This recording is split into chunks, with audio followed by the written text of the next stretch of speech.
Región poľsko-slovenského pohraničia o niekoľko mesiacov zatraktívni nová cyklotrasa, ktorá prepojí mesto Bardejov s poľským mestom Jaslo. Projekt, ktorého hlavným realizátorom je Karpatský Euroregión Slovensko za participácie oboch samospráv, je momentálne v štádiu prípravy projektovej dokumentácie a schvaľovacieho procesu a uskutoční sa do konca tohto roka. Hlavným cieľom projektu Spoznávajme poľsko-slovenské pohraničie zo sedla bicykla je vytvoriť impuls pre trvalý rozvoj cestovného ruchu v tomto regióne cezhraničnou cykloturistikou. Keďže Poliaci už majú vybudovanú sieť cyklotrás, mesto Bardejov sa k ním pripojí dobudovaním cyklotrasy na svojej strane a celá táto poľsko-slovenská trasa s dĺžkou 77 km bude mať názov Na styku kultúr. Tým, že cyklotrasa na poľskej strane už je vyznačená, my vlastne doplníme značenie na slovenskej strane, ale zároveň dáme pridanú hodnotu tomuto projektu tú, že doplníme to značenie o tzv. Informačno-popisné značenie. Čiže na slovenskej strane bude usadených 5 veľkých informačných tabúl, na poľskej strane 3 informačno-popisné tabule. Ďalšou pridanou hodnotou projektu bude vypracovanie publikačnej príručky, ktorá spropaguje cyklotrasu. Tá bude vyznačená na existujúcich komunikáciách a povedie od športovej haly po štátnej ceste číslo 77 cez svetelnú križovatku pri obchodnom dome až po kruhový objazd pri Jase. Odtiaľ po Priemyselnej a Giraltovskej ulici na námestie v Bardejovskej Novej Vsi.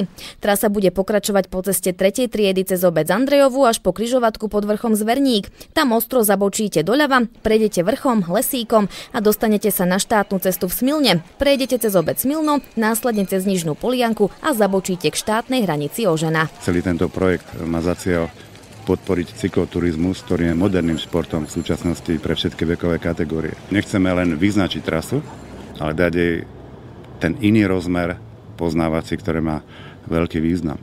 Celková hodnota projektu cykloturistickej trasy s lokalizáciou v Nízkych Beskydách je vyčíslená na 22 220 eur, z toho 19 940 eur poskytlo mestu Bardejov Ministerstvo dopravy, výstavby a regionálneho rozvoja vo forme dotácie. Projekt by mal byť úplne ukončený v decembri, no vyznačenie a osadenie bardejovskej trasy dlhej 24,9 km bude kompletne hotové už v októbri tohto roka. Projekt cyklotrasy Spoznávajme poľsko-slovenské pohraničie zo sedla bicykla sa prehúpol do ďalšej fázy. Po vypracovaní zjednodušenej projektovej dokumentácie a schvaľovacom procese sa pracuje na návrhoch cykloznačiek a tabúľ a ich osadení po celej dĺžke trasy, ktorá prepojí partnerské mestá Bardejov a Jaslo. Projekt, ktorého realizátorom je Karpatský Euroregión Slovensko za participácie Bardejovskej a Jaslovskej samosprávy, má ambíciu prepojiť cyklotrasou tieto partnerské mestá a zároveň existujúce cyklotrasy na slovenskej a poľskej strane. Jeho trvanie je naplánované do konca tohto roka a realizuje sa prevažne z rozpočtovej kapitoly Ministerstva dopravy, výstavby a regionálneho rozvoja Slovenskej republiky. Mesto Bardejov má na starosti úsek po štátnu hranicu Ožena s dĺžkou 24,9 km, ktorý bude vyznačený v plnej výbave, teda s kompletným smerovým a informačno-popisným značením. Poľský 52-kilometrový úsek cyklotrasy od Oženy po Jaslo s názvom Na styku kultúr je iba smerovo označený a bude doplnený o informačné tabule. Slovenská časť cyklotrasy príjme od Poliakov názov Na križovatke kultúr, keďže povedie cez poľsko-slovenskú hranicu hrebeňom Nízkych Beskýd. Po pridelení evidenčného čísla cyklotrasy sa v súčasnosti vyhotovujú značenia v súlade s jednotným systémom podľa slovenskej technickej normy, teda maľované značky, cyklosmerovky a cyklotabuľky. Cykloznačky budú samostatne osadené na stĺpíky, tzv. Cyklosmerovníky zabetonovaním v teréne.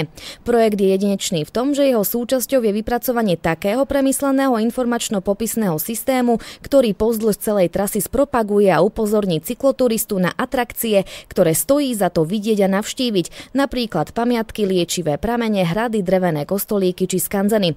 Tie budú znázornené na infotabuliach s mapami. Na Slovensku sa osadí 5 a v Poľsku 3 informačné tabule s rozmermi 2 metre na 1,5 metra, čím celá trasa získa náučný charakter a podporí cezhraničný poznávací turizmus.